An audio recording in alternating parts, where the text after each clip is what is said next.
వీసాల పునరుద్ధరణ పేరుతో మరో భారం మోపేందుకు అమెరికా సిద్ధమవుతుంది. ఇప్పటికే పలు రకాల సుంకాలతో ఇబ్బందులు పడుతున్న భారత్తో పాటు అక్కడ పనిచేస్తున్న విదేశీయులకు ఇది న్యూసే.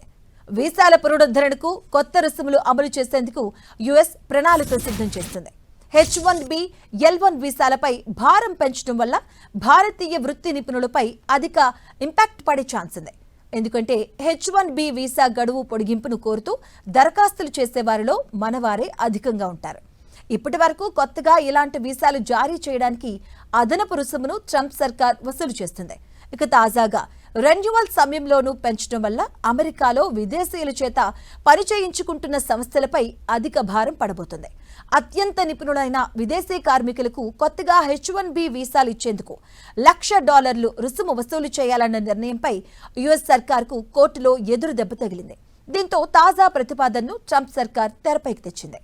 H1B, L1 కోసం పిటిషన్ సమర్పించే యాజమాన్యాలకు ప్రస్తుతం ఫీజు వర్తిస్తుంది. లేదా ఒక విదేశీ కార్మికుడు వేరే యాజమాన్యం పరిధిలోకి వెళ్లినప్పుడు కొత్త ఫీజు అమల్లోకి రాబోతుంది. కొత్త నిబంధన అమల్లోకి వస్తే ఒకే యాజమాన్యం తమకు సంబంధించిన ఉద్యోగి వీసా పొడిగింపునకు దరఖాస్తు చేసినా ఇది వర్తిస్తుంది.